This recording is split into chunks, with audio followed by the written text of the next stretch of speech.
Hello मेरे प्यारे बच्चों, जहाँ तक कि कल हमने स्मॉल जी के प्रॉब्लम पे मतलब डिस्कशन किया था, स्मॉल जी के बारे में जाना था। और आज की जो हमारी ये क्लास है, इस क्लास में हम लोग सीखने जा रहे हैं कि स्मॉल जी पर आधारित प्रश्नों को किस तरीके से हमको हल करना है, किस तरीके से हमको बनाना है। मेरे प्यारे बच्चों, हमने देखा है कि स्मॉल जी पर बहुत ही अच्छा और सुंदर प्रश्न पूछे जाते हैं कंपटीशन में, किसी भी प्रतियोगी परीक्षाओं में। तो आज हम आपके सामने सिखाने जा रहे हैं स्मॉल जी पर आधारित प्रश्न को, अंकीय प्रश्न। अब बच्चों थोड़ा ध्यान से आप देखेंगे, स्मॉल जी पर जो आधारित हमारे प्रश्न होते हैं, अगर हम इस प्रश्न की बात करें आपसे, तो सबसे पहले हम यहाँ पे टॉपिक लिख दें, प्रॉब्लम बेस्ड ऑन स्मॉल जी। अर्थात इसका मतलब हुआ मेरे प्यारे छात्र, इसका मतलब हुआ वृत्तीय त्वरण पर आधारित प्रश्न। आज हम लोग का डिस्कशन इसी चीज पे होने वाला है। अब प्रश्न उठता है कि किस किस टाइप के, किस किस नेचर के प्रॉब्लम स्मॉल जी पर पूछे जाते हैं। हम हर पॉइंट के आपके सामने नेचर वाइज तोड़ के डिस्कशन करेंगे बच्चों। आशा है कि आप इसको बहुत अच्छे तरीके से समझ पाएंगे। सबसे पहले हम आपके सामने आते हैं और इसके नेचर 1 को डिस्कस करते हैं। आप बच्चों ध्यान से आप देखेंगे, हमारा पहला नेचर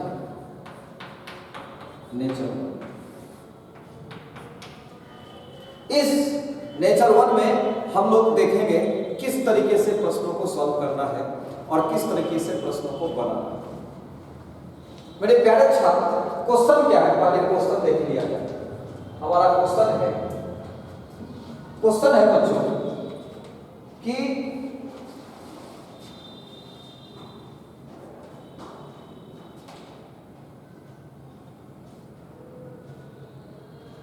पृथ्वी सतह से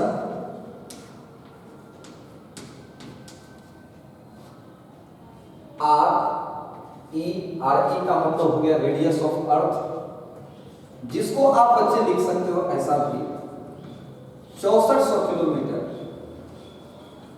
ऊंचाई पर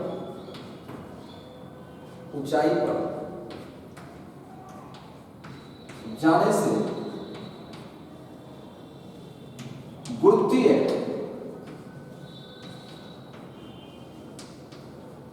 त्वरण का मान क्या होगा। बच्चों सबसे पहली बात आप ये प्रश्न देखिए। इस प्रश्न में कहा गया है कि पृथ्वी सतह से RE अर्थात 6400 किलोमीटर की ऊंचाई पर जाने से गुरुत्वीय त्वरण का मान क्या है। इस तरह के प्रश्नों को हम लोग किस तरीके से बनाएंगे और कैसे सोचेंगे, एक आपको बाद में चल करके जनरलाइज टर्म भी आपको पता चलेगा। बहुत शानदार लगने वाला है आपको आज का क्लास। आप पेशेंस रख करके केवल हमारी बातों को समझिएगा बच्चों। आशा है कि आप शायद इस प्रश्न को समझ पाए होंगे। पृथ्वी सतह से 6400 किलोमीटर की ऊंचाई पर जाने से गुरुत्वीय त्वरण का मान क्या होगा, यही हमारे सामने प्रश्न है। बच्चों इस प्रश्न को हम किस तरीके से हल करेंगे, थोड़ा ध्यान से देखा जाए तो प्रश्न कुछ ऐसा था, ध्यान से देखा जाए प्रश्न कुछ ऐसा था कि ये हमारे सामने अर्थ है। सपोज दैट ये हमारे सामने अर्थ है, ये सतह हो गया और आपको पता है कि सतह पर का गुरुत्वीय त्वरण या स्मॉल जी होता है। अब केंद्र से ये आकर्षण लगाएगा, ये केंद्र का बिंदु हो गया। इससे यहां की दूरी अगर देखी जाए तो ये दूरी आपके लिए R है। प्रश्न में पूछा गया कि अगर हम इसके सतह से R ऊपर और जाएं तो बताइए कि यहां पर का गुरुत्वीय त्वरण क्या होगा। यही आपसे प्रश्न पूछा है। एक बार फिर से बच्चों आपके सामने डिस्कस करें कि ये केंद्र है, केंद्र से पृथ्वी के सतह पर आए, r दूरी ऊपर आए तो यहाँ पर का गुरुत्वीय त्वरण स्मॉल जी है। और बोला सतह से अगर आर ऊपर जाए तो बताइए गुरुत्वीय त्वरण का मान क्या है। मेरे प्यारे बच्चों, हम आपसे बहुत टेक्निकली बात करना चाहेंगे, आप हमारी बात को ध्यान से देखिए। डियर स्टूडेंट्स, एक बात आप मुझे जरा बताएं कि आप भली भांति एक बात को जानते हैं कि स्मॉल जी का सूत्र होता है स्मॉल जी बराबर GM बटा R। आप ये बात को जानते हैं। टेक्निकली आपसे एक बात पूछते हैं कि अगर हम पृथ्वी के सतह पर हैं और आपको पता है कि आकर्षण बिंदु क्या है, केंद्र, तो अगर हम इसके सतह से ऊपर जाएंगे, जैसे यहां पर कोई बॉल रखा हुआ है, अगर हम इस बॉल को ऊपर ले जाएंगे तो क्या बदलने वाला है सो जरा देखिए। अगर हम इस बॉल को ऊपर लेके जा रहे हैं तो ऊपर ले जाने से इसके केंद्र से हमारी दूरी बदलने वाली है। ये देखिए, इसके केंद्र से हमारी दूरी बदल रही है। पहले अगर सतह पर थे तो हमारी दूरी कितनी थी r, लेकिन अब अगर हम ऊपर r और चले गए तो अब हमारी दूरी हो गई 2r।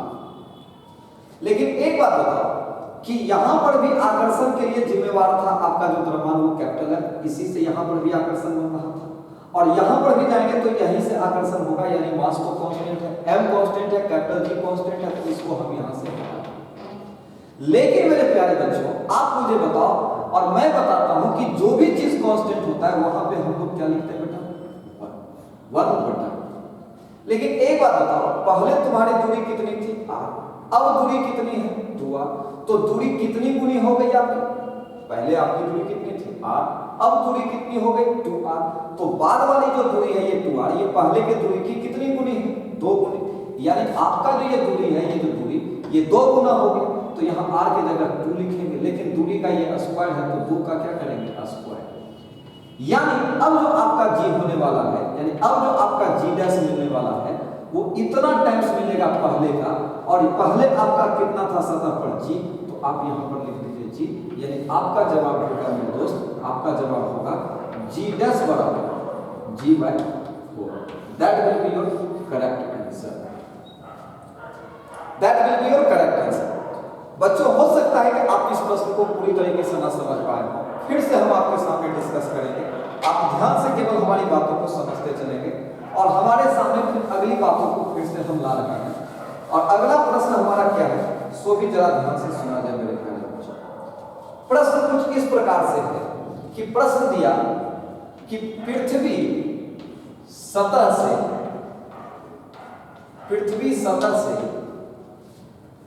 2re, पृथ्वी सतह से 2re ऊंचाई पर जाने से, 2re ऊंचाई पर जाने से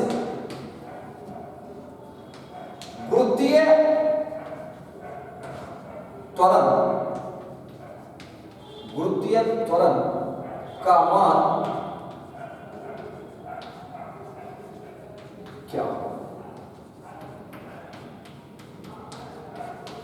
प्रश्न को देखा जाए बच्चों, पृथ्वी सतह से 2re, re का मतलब रेडियस ऑफ अर्थ, यानी re, पृथ्वी सतह से 2re ऊंचाई पर जाने से गुरुत्वीय त्वरण का मान क्या है। आपको क्या लगता है बच्चों, अगर हम इसके सतह से ऊपर जाएं तो क्या बदलने वाला है, पृथ्वी अपना द्रव्यमान बदलेगा या पृथ्वी के केंद्र से हमारी दूरी बदलेगी, तो जवाब होगा हमारी दूरी बदलेगी। अब आप एक चीज देखो, मैं इसको सॉल्यूशन दे रहा हूं बच्चों, आपके सामने हम ये अर्थ बनाए, ये अर्थ मैंने बनाया, सतह पर जब हम थे तो सतह पर जो हमारा ये स्मॉल जी था इसके लिए सूत्र होता था GM बटा, और सतह पर थे तो यहाँ आकर्षण बिंदु से ये m है, तो ये जो हमारे सामने दूरी थी त्रिज्या के बराबर ये कितनी थी r। अब हमारे सामने बोला गया कि अब हम इसके सतह से 2re ऊंचाई पर, 2r ऊंचाई पर जाने से पूछा कि बताओ यहाँ पर का g डैश क्या हो।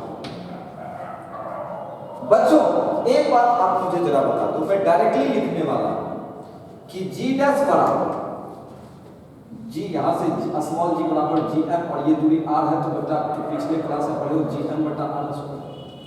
अब जब हम यहाँ g डैश देखने जाएंगे कि यहाँ क्या होगा, तो बताओ कैपिटल G तो कांस्टेंट है, m भी कांस्टेंट है, तो ये सारा डाटा कांस्टेंट है, तो यहाँ कितना लिख देंगे 1 बटा, बदल क्या रहा है दूरी, पहली दूरी हमारी कितनी थी r, अब जो हमारी दूरी होगी बच्चों ये बताइए ये कितना होगा, 3r। तो जरा तुलना करिए कि इस r के कंपेयर में ये 3r कितना गुना है, तो इसके कंपेयर में ये 3 गुना है, इसके कंपेयर में ये 3 गुना है। 3 गुना होने के कारण यहां पर लिखेंगे 3 का करेंगे ये स्क्वायर, 3 का स्क्वायर कितना हो गया 9। इतना टाइम्स होगा आपके, आप किससे कंपेयर किए हो यहाँ पर के, और यहाँ पर का गुरुत्वीय त्वरण कितना है g, तो इतना टाइम्स होगा आपके यहाँ पर के त्वरण का, और यहाँ पर का त्वरण आपका है g, यानी g डैश बराबर होगा मेरे दोस्त g बाय 9, क्योंकि 3 का स्क्वायर कितना 9, तो ये हुआ आपके सामने g डैश बराबर g बाय 9। इस पर एक बहुत ही सुंदर प्रश्न हम आपके सामने और दिखाने वाले हैं। अभी जो आप ये देख रहे हैं ये है हमारे सामने नेचर वर्क। मेरे प्यारे छात्र, इसी तरीके से एक प्रश्न और आपके सामने हम जानना चाहेंगे, आप उस प्रश्न को भी आप जरा ध्यान से देखेंगे मजे के साथ। हमारे सामने प्रश्न क्या है, प्रश्न कुछ ऐसा है बच्चों कि बोला गया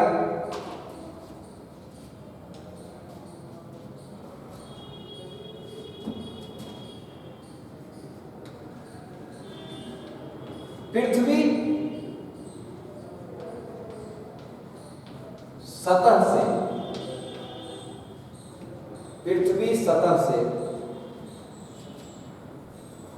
पृथ्वी सतह पर रखे गए किसी पिंड का भार 20 न्यूटन। क्वेश्चन देखिए, पृथ्वी सतह पर रखे गए किसी पिंड का भार 20 न्यूटन है। इसकी सतह से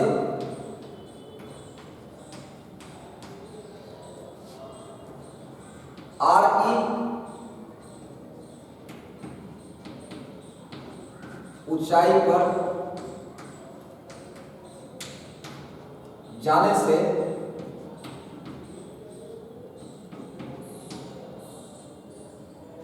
से पिंड का भार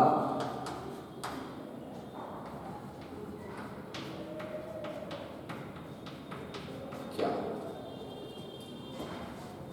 पृथ्वी सतह पर रखे गए किसी पिंड का भार कितना है 20 न्यूटन। इसकी सतह से RE ऊंचाई पर गए तो पिंड का भार क्या, यह प्रश्न। मेरे प्यारे दोस्त, मेरे प्यारे भाई, हम आपसे एक बात पूछना चाहते हैं, ईमानदारी से आप हमारी बातों को समझिएगा। ये देखो आपके सामने हम बना रखा हूं अर्थ, ये अर्थ।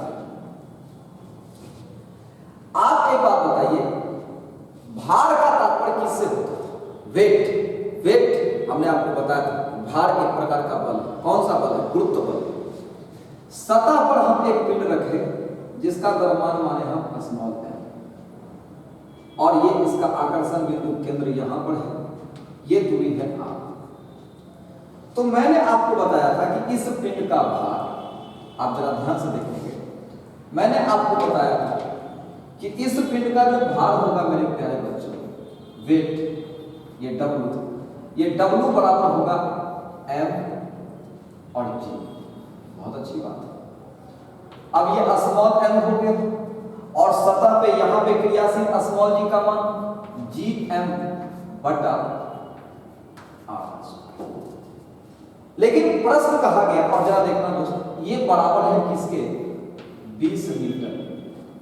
प्रश्न में कहा गया कि सतह पर रखे गए पिंड का भार, सतह पर रखे गए पिंड का भार, भार का सूत्र होता था mg। यहां पे जो क्रियाशील होगा स्मॉल g, उसका वैल्यू कितना होगा gm, और दूरी कितनी है r का स्क्वायर। मैंने इसको मैथमेटिकल फॉर्मूला दिया, और ये बराबर है 20। प्रश्न में कहा गया कि अगर हम इससे RE ऊपर जाए, r और ऊपर लेके चल जाए इस बॉडी को, तो बताइए अब इस पिंड का भार क्या। अब हम देखो डायरेक्टली इस क्वेश्चन को सॉल्व कर रहे हैं बच्चों, किस तरीके से हम डायरेक्टली इस प्रश्न को सॉल्व करेंगे। तो प्यारे छात्र, आप हमें एक बात बताइए, डायरेक्टली आपसे सॉल्व कर रहे हैं कि नया भार जो अब हमको मिलने वाला है W डैश नया, जरा कंपेयर करें दोस्त। आप इस पिन को ऊपर उठा के लेके चल गए तो पिन का द्रव्यमान तो नहीं बदल रहा है, यहाँ भी स्मॉल एम है, यहाँ भी स्मॉल एम है, यानी स्मॉल एम कांस्टेंट हो गया। स्मॉल एम कांस्टेंट हो गया तो इसको हम यहाँ से काटेंगे, काटने का मतलब हटाएंगे, दिमाग से निकाल देंगे। कैपिटल जी तो ऑलरेडी कांस्टेंट है, ये भी कांस्टेंट है। यहाँ पर थे तो भी आकर्षण के लिए ये कैपिटल एम जिम्मेवार था, यहाँ चले गए तो भी आकर्षण के लिए ये कैपिटल एम ही जिम्मेवार है, अर्थात ये भी चला गया। बदल क्या रहा है? बदल रहा है दूरी। जब हम यहां थे तो हमारी दूरी कितनी थी? r। लेकिन जब हम यहां चले गए तब हमारी दूरी बच्चों कितनी हो गई? 2r। हमने बोला कि जब हम यहां थे तो हमारी दूरी कितनी थी? r। लेकिन जब हम यहां चले गए तो इसके आकर्षण बिंदु से हमारी दूरी कितनी हो गई? 2r। दूरी बदल गई। तो जरा कंपेयर करिए कि ये जो 2r है ये इस r के कंपेयर में कितना गुना है बच्चों? 2 गुना। 2 गुना होने का चाहिए। सारे डाटा जो कांस्टेंट था वहां पे डायरेक्ट 1 लिखिए, हमने 1 लिखा, डिवाइडेड 1। दूरी हमारी 2 गुनी हो गई। 2 गुनी का मतलब यहाँ पे 2 लिखे और इस 2 का हमने स्क्वायर किया। 2 का स्क्वायर कितना हो गया बच्चों? 4। यानी इतना। आप किससे देखो यहाँ दूरी हमें 2 गुनी हो गई तो 2 लिखे, 2 का स्क्वायर हम कर दिए। अब इतना टाइम्स होगा, कंपेयर किससे किए हो? इससे। और इस समय पिन का भार कितना था बच्चों? 20। तो इतना टाइम्स हो जाएगा आपका 20, यानी आपका जवाब हो गया 1/4 times of 20, that means 5 Newton. This will be your correct. एक बार फिर से हम आपको बताना चाहेंगे बच्चों कि जैसे मान लो ये तुम्हारे सामने पृथ्वी था, इसके सतह पर एक पिंड रखा हुआ था, मान लेते हैं इसका द्रव्यमान कितना है? स्मॉल। द्रव्यमान और भार में अंतर होता है। इस स्मॉल एम के द्रव्यमान के पिंड का भार उसने कर दिया था 20 न्यूटन था। जरा आप मुझे एक बात बताओ, भार का सूत्र क्या होता है? mg।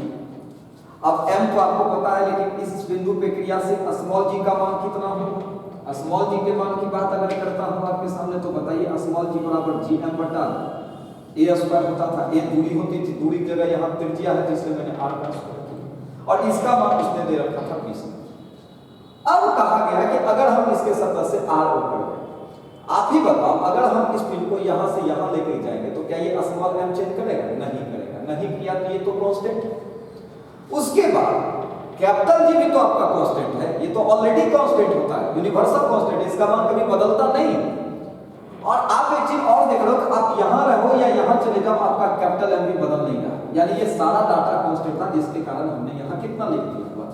लेकिन बदल क्या रहा है? तो बदलने वाली चीज है आपकी दूरी। दूरी कैसे बदल रही है बच्चों? सो भी चीज देखिए। पहले आपकी दूरी कितनी थी? पहले दूरी आपकी r थी। जब आप इसके सतह से r ऊपर आप गए तो बताइए इसका आकर्षण बिंदु से आपकी दूरी कितनी होगी? 2r। यानी दूरी आपकी बदल रही है। तो बताइएगा दोस्त कि बाद वाली जो दूरी है वो पहले की दूरी की कितनी गुनी हो गई? 2 गुनी। हमने यहाँ पे 2 लिखा, 2 का स्क्वायर कितना हुआ? 4। यानी 1/4 टाइम्स ऑफ 20 करेंगे तो ये जवाब हमारा कितना होगा बच्चों? 5 Newton. That will be your correct answer. धीरे धीरे हम लोग को हर बातों को सीखना है, अच्छे तरीके से बच्चों हम लोगों को ऊपर जाना है। आपके सामने क्वेश्चन देखो, फिर अगला किस तरीके से पूछ सकता है। क्वेश्चन को अच्छे तरीके से जानिए, समझिए, आपसे मजा आएगा। देखो अभी हम आपके सामने एक बहुत ही अच्छे कलेक्शन को लाने वाले हैं, जनरलाइजेशन को लाने वाले हैं। आप जरा ध्यान से देखिए। हम एक टेबल का निर्माण करते हैं बच्चों। ये टेबल हमने बनाया,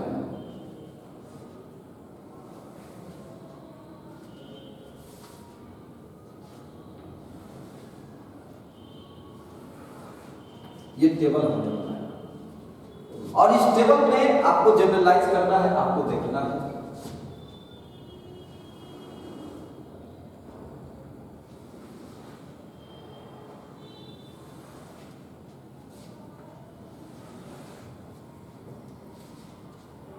हम पृथ्वी सतह से ऊपर जाते हैं तो गुरुत्वीय त्वरण का मान घटता ही घटता है।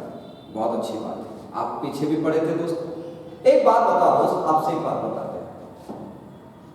अगर हम पृथ्वी सतह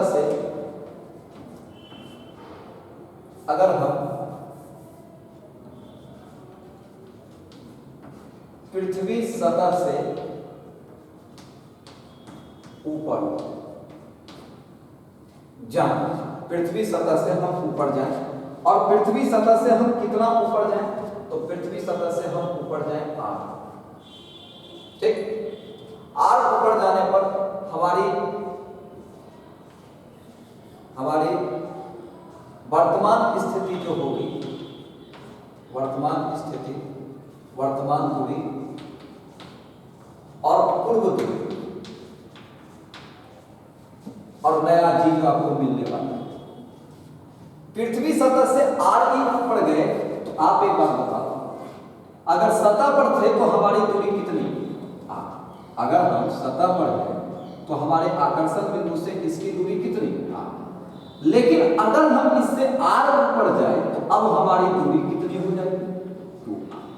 हमने यहां लिखा है पृथ्वी सतह से ऊपर हम गए कितना? r। तो r ऊपर जाने के कारण जो हमारी वर्तमान दूरी होगी वो कितना होगी? 2r। अगर कोई आदमी पृथ्वी सतह से सपोज दैट 2r ऊपर जाता है तब उसकी यहां से दूरी कितनी हो जाएगी मेरे प्यारे बच्चों? 2r अगर ऊपर जाता है तो डेफिनेटली उसकी दूरी जो है अब हो जाएगी 3r।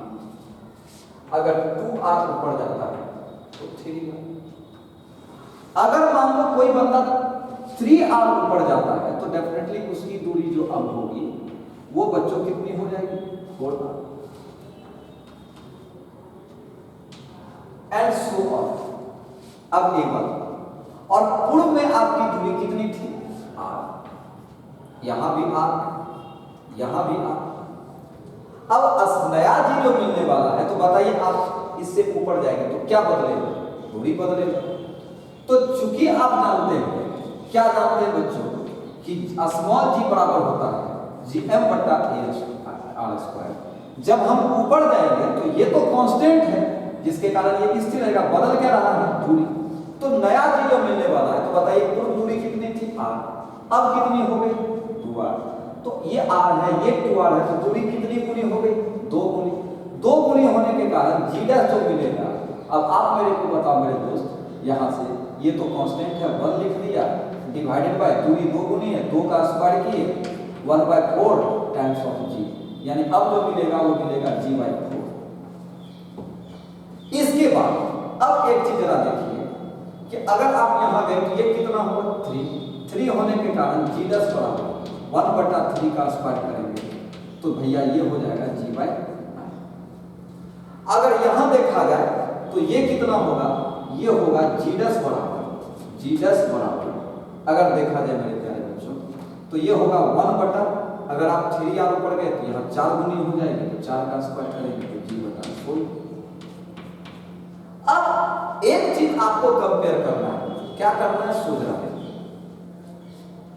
अगर इसी तरीके से अगर हमको यहां पर g/n करना है, सपोज कि पृथ्वी सतह से कितना ऊपर जाए कि गुरुत्वीय त्वरण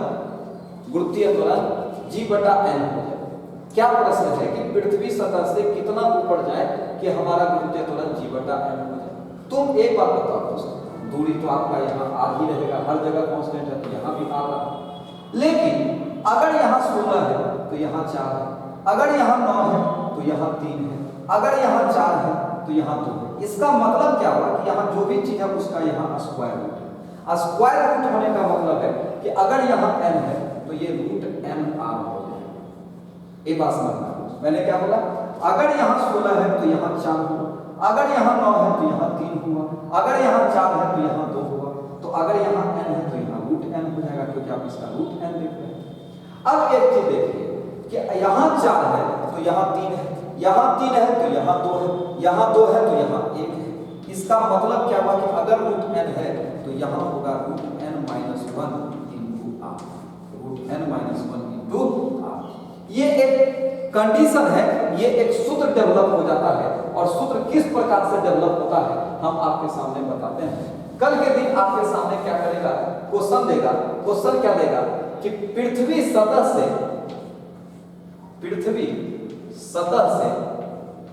कितनी ऊंचाई, पृथ्वी सतह से कितनी ऊंचाई पर जाने से गुरुत्वीय त्वरण का मान जाने से गुरुत्वीय त्वरण का मान, गुरुत्वीय त्वरण का मान आधा। ये क्वेश्चन, पृथ्वी सतह से कितनी ऊंचाई पर जाने से गुरुत्वीय त्वरण का मान आधा। आधा का मतलब क्या हो गया बच्चों? g/2, g/2। अब आप बताइए, आपको यहां से आधा करना है g/2, तो ये तो आपका r ही रहेगा, लेकिन यहां पर से बताइए ये 2 है तो ये कितना हो जाएगा?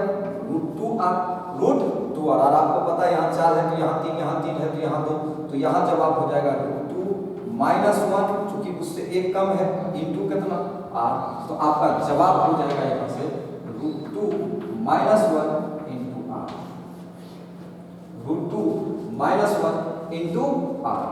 इसका मतलब हुआ बच्चों कि कल के दिन फाइनली आपके सामने एक चीज और बता देते हैं कि कल के दिन अगर कोई क्वेश्चन देता है, क्या क्वेश्चन देता है जरा ध्यान से आप देखिए। एक फाइनली रिमार्क आपके सामने आप तोड़ करके बता देता हूं। क्वेश्चन है, पृथ्वी सतह से कितनी ऊंचाई पर, पृथ्वी सतह से कितनी ऊंचाई पर जाने से गुरुत्वीय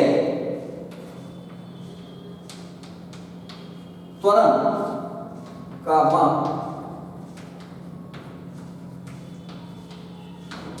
सतह पर के मान का 1/n होगा। तो इसके लिए डायरेक्ट फॉर्मूला मैं यहां से लिख देता हूं, जिसको मैंने जनरलाइज भी किया था। h बराबर √n - 1 इंटू r। आप इसको कॉपी करें। h बराबर √n - 1 इंटू re क्या है? Radius of earth. पृथ्वी सतह से कितनी ऊंचाई पर जाने से गुरुत्वीय त्वरण का मान सतह पर के मान का 1/n होगा, तो वो हाइट होगा आपके सामने h बराबर √n - 1 इंटू r। अब प्रश्न उठता है कि सर आप एक बात बताइए, इस पर किस किस तरीके से कल के दिन आपके सामने दे सकता है कि मान का बताइए, आपके सामने सतह पर का मान लेते हैं, क्या रहेगा? आधा होना चाहिए, 1/3 होना चाहिए, 1/16 होना चाहिए, 1/9 होना चाहिए। तब ऐसे कंडीशन में आप एक बात बताइए कि अगर जितना भी नीचे है उसका रूट डालें, आधा करना है तो √2 नीचे है, अब -1 इंटू r। अगर यहाँ है 3 है तो नीचे वाले टर्म को रूट में डालेंगे, √3 - 1 इंटू r। अगर यहाँ 16 है तो √16 - 1 इंटू r। √16 कितना होगा बच्चों? 4 में 1 गया कितना? 3, तो जवाब हो जाएगा 3r। यहाँ देखिए 9 है तो 9 को रूट में डालेंगे, -1 और इंटू कितना? r। ये कितना होगा? 3 में 1 गया कितना? 2, तो जवाब कितना होगा? 2r। तो इस तरीके से बच्चों हम अपने प्रश्नों को हल करते हैं और समझते हैं। ये था हमारा नेचर नंबर 1। इस नेचर नंबर 1 के बाद अब हम चलते हैं, कल के दिन आपके सामने कोई भी आदमी अगर इस तरीके से एक प्रश्न पूछे, क्या पूछे मेरे दोस्त जरा ध्यान से देखिए। कल के दिन अगर कोई आपसे प्रश्न पूछता है कि पृथ्वी सतह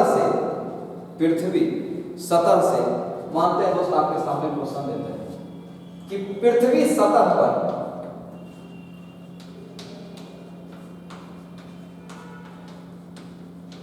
किसी पिंड का भार 20 न्यूटन, पृथ्वी सतह पर किसी पिंड का भार 20 न्यूटन। बोले ठीक। बोला सतह से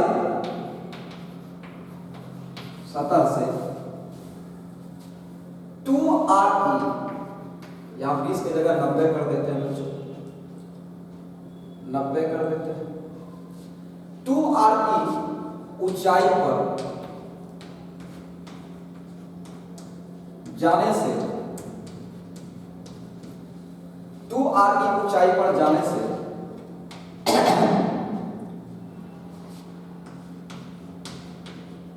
गुरुत्वीय त्वरण का मान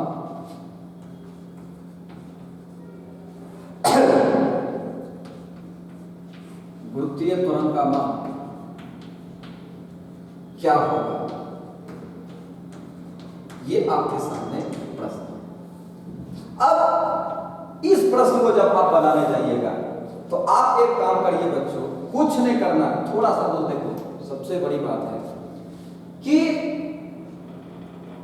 आप मुझे रीड करो, ठीक है, कि मैं क्या बताना चाह रहा हूं, समझने का प्रयास करो। नहीं समझ में आए तो आप कमेंट करो, मैं फिर से वीडियो बना के डालूंगा। आगे चलता हूं बच्चों, मैं बता रखा हूं यहाँ से, कहता है कि पृथ्वी सतह, सबसे पहले आप अर्थ अपने दिमाग में इमेजिन करो। सतह पर एक पिंड को रखो, किसी पिंड का मान, पृथ्वी सतह पर किसी पिंड एक पिंड को रख लिए, उसका द्रव्यमान माने क्या है। ये देखो कि ये यहाँ पर आकर्षण इसके केंद्र से होगा, इसका मास माना m, ये दूरी कितना है। फिर से मैं आपके सामने ऐसा ये प्रश्न पीछे भी बता चुका हूं जहां मैंने 20 न्यूटन लिखा। अब आप मुझे जरा बताओ कि यहाँ पर इस पिंड का भार W बराबर mg होता है, और इस mg में ये m हो गया और स्मॉल g का यहाँ पर सूत्र लिख दो बच्चों, तो क्या हो जाएगा बच्चों, gm बटा r। और इसका वैल्यू कितना दिया है बच्चों, इसका वैल्यू दिया है 90 न्यूटन। 90। तुमको प्रैक्टिकली देखना है कि क्या चीज बदल रहा है, क्या चीज नहीं बदल रहा है, आपको नया भार बताना है। तुम यहां थे लेकिन अब क्या हुआ, तुम इससे ऊपर गए, कितना ऊपर, 2r। पिंड तो यही है, गौरव कुमार यहाँ है, इससे 100 मीटर ऊपर चला जाएगा तो वही गौरव कुमार रहेगा। हर चीज बदल सकता है, मैंने बताया, लेकिन द्रव्यमान कभी बदलता नहीं। आप इस पिंड को ऊपर लेकर चल जाओ, ये चौक है, इस चौक को हम यहाँ से वहां ले जाएंगे तो क्या इसका द्रव्यमान बदल जाएगा, बिल्कुल नहीं। पिंड तो आपका वही है, यानी सर इस रिलेशन में आपका m कांस्टेंट है, पिंड का द्रव्यमान स्थिर है। बोले गुड। बोला कैपिटल G कांस्टेंट है, ये भी अपना मान नहीं बदलेगा। बोले ठीक। अब बोला सर आप यहाँ रहिए, यहाँ रहिए, यहाँ रहिए या कहीं जाइए, इससे आपका कैपिटल M बदलने वाला नहीं है। सतह के बाहर कहीं भी रहिएगा तो कैपिटल M तो आपका स्थिर है। बोले जी। बोला जैसे ही आपका ये कैपिटल M स्थिर है, इसका मतलब हो गया सर कि ये सारा का सारा डाटा आपका कांस्टेंट है, और जब कांस्टेंट है तो वहां कितना लिख देंगे, 1 डिवाइडेड बाय। अब आप मुझे एक बात बताओ बच्चों कि पहले आपकी दूरी कितनी थी, r, अभी वर्तमान दूरी कितनी है, 3r। तो आप मुझे जरा बताओ, पूर्व से कंपेयर करो, पहले आपकी दूरी r, अब 3r, तो कितनी गुनी हो गई, 3 गुनी। 3 गुनी का मतलब इस दूरी के जगह हम 3 लिखेंगे, लेकिन दूरी का स्क्वायर है तो 3 का स्क्वायर करेंगे। इसका मतलब अब जो हमारा वेट होने वाला है वो 1/9 टाइम्स होने वाला है, 1/9 गुना होने वाला है। और एक बात बताइए, पहले हमारा भार कितना था, 90। 90 का 1/9 करेंगे, जवाब कितना आएगा मेरे प्यारे बच्चों, 10 metre. This will be your answer. अब इसके बाद चलते हैं और फिर हम लोग अगले तरह के प्रश्न को देखते हैं। ये था हमारे सामने नेचर 1। इसके बाद बच्चों चलते हैं तो हम लोग का जो नेचर 2 है उसका डिस्कशन भी हम आपके सामने करते हैं कि नेचर 2 किस तरह के प्रश्न है।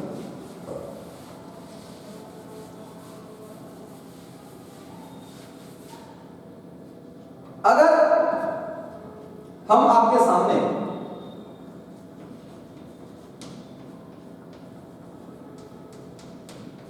नेचर 2 की बात करते हैं तो नेचर 2 में हमने आपको बताया था, क्या बताया था कि अगर ग्रह बदल दीजिए तो पिंड का ग्रह बदल दीजिए तो स्मॉल g का मान क्या होता है, बदल जाता है। स्मॉल g का मान बदल जाता है। अब देखिए इस पर किस तरह से क्वेश्चन है। और आप एक बात हमेशा याद रखिएगा कि भार जो होता था, वेट, ये 2 चीज पर डिपेंड करता था। mg आप पढ़े थे, पिंड के द्रव्यमान पर भी और गुरुत्वीय त्वरण पर भी। अगर इस दोनों में से कुछ भी बदलेगा तो भार भी बदलेगा। यानी ग्रह के परिवर्तित होने से स्मॉल g का मान बदलता है, और जब स्मॉल g का मान बदलेगा तो पिंड का भार भी क्या होगा, बदल जाएगा। अर्थात ग्रह के परिवर्तित होने से स्मॉल g के साथ साथ पिंड का भार भी बदलता है। मेरे प्यारे छात्र, इस पर एक छोटा सा प्रॉब्लम पहले आपके सामने हो जाए, फिर हम आपसे बात करेंगे। क्वेश्चन क्या है? क्वेश्चन है उस ग्रह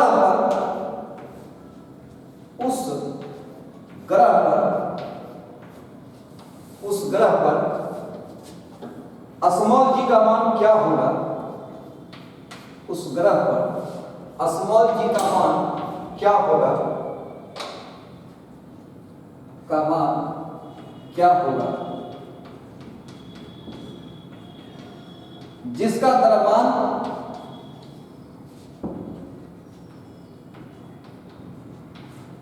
उस ग्रह पर स्मॉल जी का मान क्या होगा? इसको मैं ऐसे लिखता हूं बच्चों, ताकि क्वेश्चन के साथ साथ आप सॉल्यूशन भी देख पाइए। उस ग्रह पर स्मॉल जी, जिसको आप गुरुत्वीय त्वरण कर सकते हैं, गुरुत्वीय त्वरण का मान क्या होगा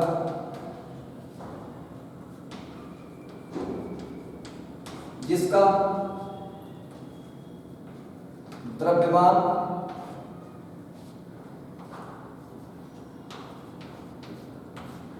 पृथ्वी के जिसका द्रव्यमान पृथ्वी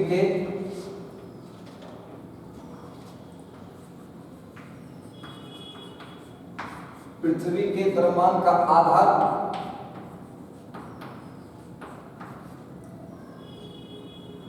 तथा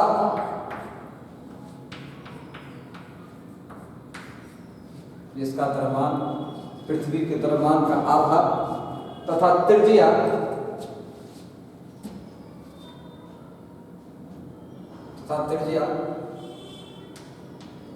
दो। ध्यान, उस ग्रह पर स्मॉल जी का मान क्या होगा जिसका द्रव्यमान पृथ्वी के द्रव्यमान का आधा तथा त्रिज्या दुगनी।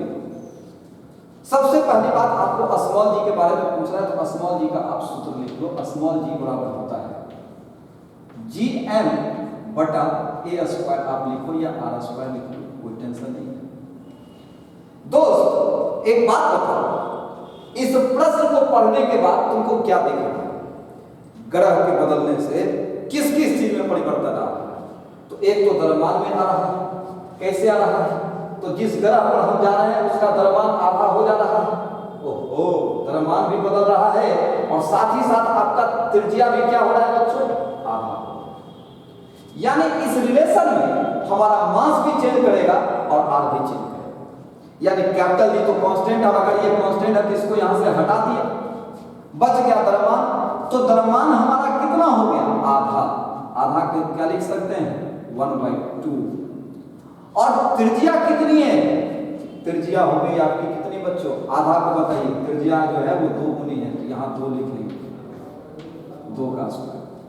मेरे दोस्त एक चीज मैं आपको टेक्निकली बता दूं कि क्या आप इसको 1/2 अब आप मुझे एक बात बताओ, आधा का आप क्या लिख सकते थे? द्रव्यमान आधा हो गया, m की जगह 1/2, और ये जो त्रिज्या है ना आपकी, ये दुगनी है तो 2 का स्क्वायर कर दिए। इसका मतलब 4 दूनी 8, यानी 1/8। यानी अब जो आपका गुरुत्वीय त्वरण मिलने वाला है, कब? जब आपने द्रव्यमान को कर दिया आधा और त्रिज्या को कर दिया दुगना, तो अब जो आपको गुरुत्वीय त्वरण मिलने वाला है उस ग्रह पर, वो 1/8 टाइम्स मिलेगा। और ये कंपैरिजन किससे हुआ है? ये कंपैरिजन हुआ है किससे? पृथ्वी से। तो इतना टाइम्स मिलेगा किसके? पृथ्वी के।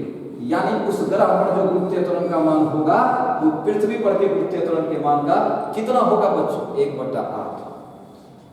देखिए, इन सभी चीजों को जानिए, इसको हम कहते हैं रिलेशन बेस्ड प्रॉब्लम। अच्छे तरीके से आप देखते जाइएगा, फिर बढ़िया से हम आपके सामने बात करेंगे। अब हमारे सामने क्वेश्चन है कि पृथ्वी सतह पर किसी पिंड का भार 700 ग्राम है। क्वेश्चन दिखा रहा हूं, क्वेश्चन है, ये नेचर 2 चल रहा है आपके सामने। क्वेश्चन है, पृथ्वी सतह पर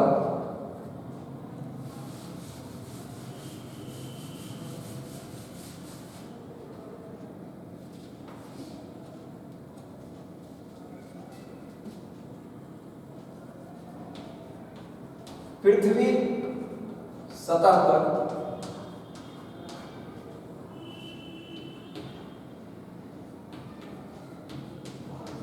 किसी पिंड का भार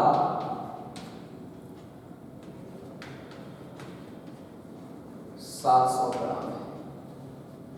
ये क्वेश्चन अभी पूरा नहीं लिखा हूं दोस्तों। पृथ्वी सतह पर किसी पिंड का भार 700 ग्राम है। उस ग्रह पर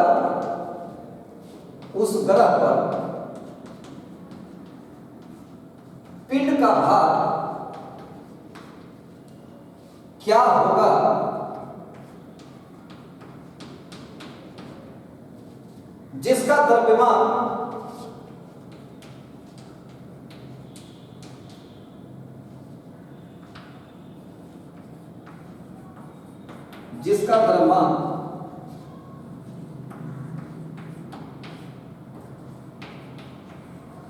पृथ्वी के द्रव्यमान का 1/7 तथा त्रिज्या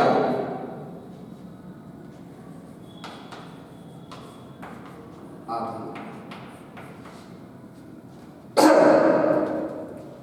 बच्चों ये क्वेश्चन, पृथ्वी सतह पर किसी पिंड का भार 700 ग्राम है। उस ग्रह पर पिंड का भार क्या होगा जिसका द्रव्यमान पृथ्वी के द्रव्यमान का 1/7 तथा त्रिज्या क्या है, आधी। मेरे प्यारे बच्चों, मैं आपसे एक बात करना चाहूंगा कि जहां तक भार की डिस्कशन किया जाए, वेट का, भार के बारे में पूछ रहा है तो आपके दिमाग में सबसे पहले वेट का फॉर्मूला आना चाहिए। सबसे पहली बात तो सबसे पहले बात तो करता है पृथ्वी सतह पर किसी पिंड, कौन सा पिंड भाई पता नहीं, तो अपने पिंड का द्रव्यमान मान लेते हैं भार के लिए m द्रव्यमान का पिंड है और m द्रव्यमान के पिंड का भार mg। और बच्चों एक चीज जरा देखो कि सतह पर जब आप हैं तो सतह पर के लिए g का सूत्र आपका होता था, आप बहुत अच्छे से जानते थे, gm, और सतह पर है तो केंद्र से दूरी त्रिज्या के बराबर r², ये m लिख दीजिए। और ये आपका बराबर है किसके, 700 ग्राम। बहुत सारे बच्चों को लग रहा होगा कि ग्राम क्यों लिखे, तो मैं एक काम करता हूं यहां न्यूटन कर देता हूं तो आपको समझ में आएगा। न्यूटन लिख दिया, यहां 700 न्यूटन। अब एक चीज आपके सामने एक बात पूछना चाहता हूं कि गौरव कुमार अगर यहां से उठ करके चंद्रमा पर चला जाए तो आपको क्या लगता है मेरा द्रव्यमान बदल जाएगा? मैं तो बच्चों कल ही आपको बता चुका हूं कि द्रव्यमान कभी भी बदलता नहीं है। द्रव्यमान हमेशा क्या रहता है, फिक्स रहता है, वो कभी चेंज नहीं करता है। तो इसका मतलब है कि ये जो पिंड, पृथ्वी सतह पर कोई पिंड था जिसका भार 700 न्यूटन था, अब उस पिंड को हम एक ग्रह पर ले गए, यानी कि जैसे ये चौक है, किसी चौक को हम यहां से चंद्रमा पर ले जाएंगे तो इस चौक का द्रव्यमान तो नहीं बदलेगा। तो इसका मतलब ये m कांस्टेंट है। कैपिटल जी तो दोस्त खानदानी कांस्टेंट है, ये भी कांस्टेंट है। हाँ, ये कैपिटल M जो था, ये जिस समय पृथ्वी पर थे तो उस समय ये पृथ्वी का द्रव्यमान था। लेकिन अब हम किसी दूसरे ग्रह पर चले जाएंगे तो दूसरे ग्रह पर गए तो उसका द्रव्यमान चेंज कर रहा है, जो कि प्रश्न में कह रहा है कि जिस ग्रह पर गए हैं उस ग्रह का द्रव्यमान जो है वो पृथ्वी के द्रव्यमान का 1/7 है। ओहो, यानी इस m के जगह हमको लिखना पड़ेगा मेरे दोस्त 1/7। द्रव्यमान हमारा 1/7 हो गया और साथ ही साथ त्रिज्या जो है वो आधी हो गई। त्रिज्या यानी r हमारा आधी हो गई, आधी जगह 1/2, आधी त्रिज्या का स्क्वायर है तो 1/2 का स्क्वायर करेंगे। 1/2 का जब हम स्क्वायर करेंगे तो ये 1/4 है, तो 4 कहां चला जाएगा, तो ये हो गया हमारा 4/7। इसका मतलब हो गया कि अब जो हमको नया भार मिलने वाला है, और नया भार मिलेगा कहां पर, ग्रह पर। अब जो हमको नया भार ग्रह पर मिलने वाला है वो भार, ये कंपैरिजन हो किससे रहा है, पृथ्वी से, यानी पृथ्वी पर के भार का वो इतना टाइम्स हो। और एक बात आप हमको जरा बता दें मेरे प्यारे बच्चों कि अब जो हमारे सामने ग्रह पर भार मिलने वाला है ये 4/7 टाइम्स ऑफ पृथ्वी पर कितना था पिंड का भार, 700 न्यूटन। तो यहाँ पे 700 न्यूटन लिख देते हैं। अब हम इसको काटेंगे बच्चों, ये कितना आएगा, 100। तो हमारा जवाब फाइनली कितना आएगा, हमारा जवाब फाइनली आएगा 400। This will be our solution. मेरे प्यारे बच्चों, हम आपके सामने इस तरीके से बहुत सारी चीजों को लेकर के आएंगे। आप पेशेंस रखें, अभी बहुत लंबी पढ़ाई है हम लोगों की, और मैं घर बैठे आपको पूर्ण रूप से भौतिकी सिखाने का बहुत ही अच्छा प्रयास करने जा रहा हूं। आप जरूर आनंद लें। फिर मैं आपसे आज कुछ बातचीत भी करने वाला हूं दोस्त, अपने मन की कुछ बात आप तक पहुंचाने वाला हूं। फिलहाल इसको मिटा रहा हूं, फिर से आगे देखता हूं।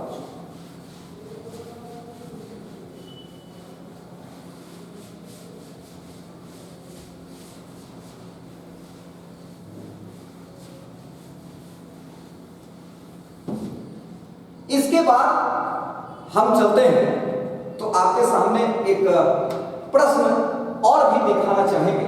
देखिए, हमारे स्मॉल जी का जो चेंजिंग होता है, अभी आपने छोटी छोटी बातों को देखा, किस तरीके से प्रश्न आते हैं, किस तरीके से, बस अपने दिमाग को बूस्टअप करना है, हमारा दिमाग क्रिएटिव हो जाए, बस यहीं तक।